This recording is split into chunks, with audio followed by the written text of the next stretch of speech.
You know the game, right? The world throws a curveball and it's the little guys, the hustlers, the entrepreneurs who get hit the hardest.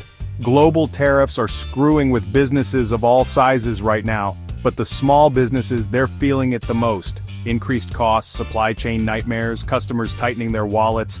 It's enough to make anyone want to throw in the towel. But not you. You're here because you're a freaking warrior. And this video, this is your battle plan.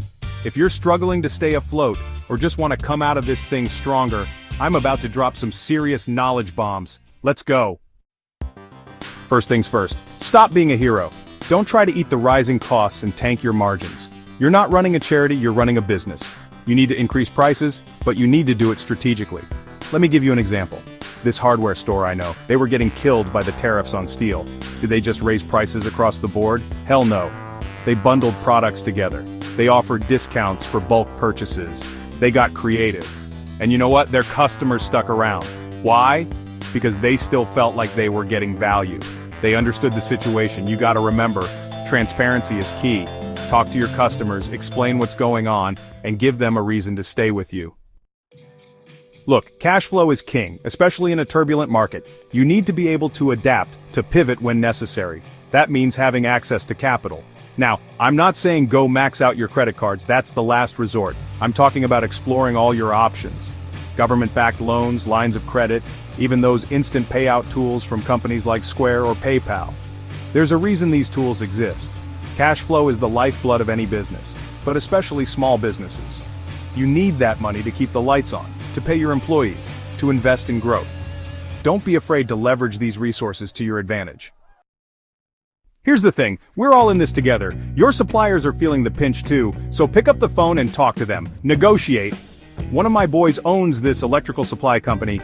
They were getting hammered by the tariffs on components from China, so they went to their supplier and said, look, we're in this for the long haul. Let's work out a deal. They committed to a larger, consistent order volume in exchange for pre-tariff pricing. It was a win-win.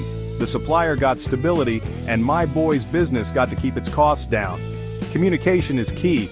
You never know what kind of arrangement you can work out if you just ask. Cut waste, tighten inventory. Listen, I get it. You love your products. You want to have everything in stock ready to go. But right now, every dollar counts. It's time to get lean and mean. Analyze your sales data. What are your best sellers? What's been sitting on the shelves for months? Get rid of the dead weight, run a flash sale, donate it to charity, whatever it takes, and then focus on optimizing your inventory. There's a gift shop owner I know, she used to order all her merchandise months in advance. Now she orders in smaller batches, closer to the holiday season. Less waste, more cash on hand. It's about being smart, not cheap. Automate what you can. I preach this all the time. Automate, automate, automate. Technology is your friend, especially when you're trying to save time and money. There are so many affordable tools out there that can streamline your operations.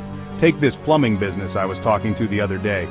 They were drowning in paperwork and scheduling headaches, so they implemented an AI-powered chatbot on their website. Now, customers can book appointments online 24/7. They're saving over 8 hours a week on admin tasks. Think about that.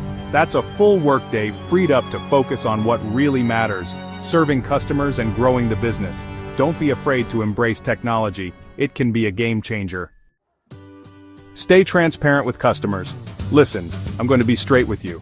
You might have to raise prices, but here's the thing. People are more understanding than you think, especially if you're upfront and honest with them. Don't try to hide it or sugarcoat it. Explain the situation, be transparent about your pricing, and emphasize the value you bring.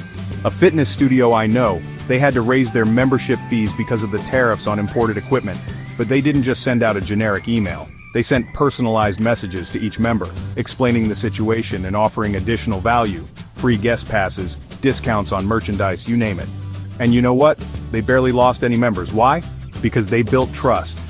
They communicated. Don't underestimate the power of transparency. You got this. Look, the world is a crazy place right now. But here's the thing, it's always been crazy. The businesses that survive, that thrive, are the ones that adapt. You gotta be agile, you gotta be resourceful, and you gotta be willing to fight for every inch. In tough times, it's not the biggest businesses that survive, it's the smartest. Even a 5% improvement in cash flow can change everything. Be the greatest you can be. Join us. Click the link below for short, sharp, simple video courses that give you confidence and street-smart business skills to simplify accounting and focus on growing your business to succeed.